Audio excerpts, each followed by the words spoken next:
দেখো বন্ধুরা, বড় একটা কিন্তু গামলা নিয়ে নিয়েছি। গামলাতে কিন্তু আমি খই কিন্তু ঢেলে নিয়েছি। এই খইটা কিন্তু আমি নিজেই ভেজেছি, তোমাদের দেখাতে পারিনি।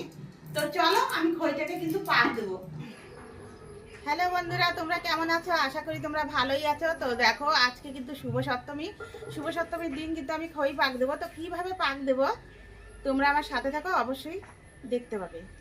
তো গামলাতে নিয়ে নিচ্ছি আমি, গুড়টা কিন্তু নিয়ে নেবো এখন। আর এই দেখো একটা ডাল ঘুরতে কিন্তু, তো দেখো আমি রেখে দিচ্ছি। এখন কিন্তু আমি এটার মধ্যে যতটা লাগবে অতটা কিন্তু দুধ নিয়ে নেবো।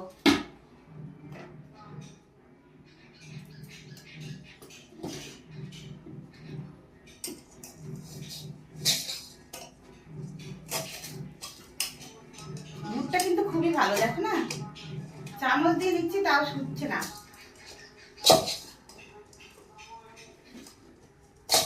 এইভাবে নিয়ে নিলাম গুড়টা, দেখো নিয়ে নিলাম। এখন কিন্তু এটাকে কাটি দিয়ে নেড়ে ফেলে দিচ্ছি কিন্তু। দেখো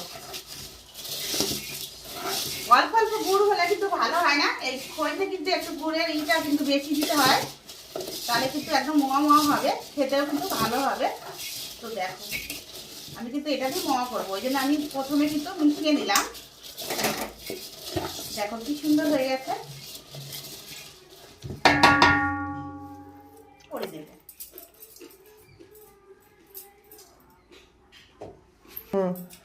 বন্ধুরা, দেখো আমি কিন্তু এইভাবে কিন্তু দেখো এইভাবে কিন্তু এক এক করে বাকি যে মোয়াগুলো আছে ওটাও কিন্তু করে নেবো। এটা কিন্তু খই মোয়া।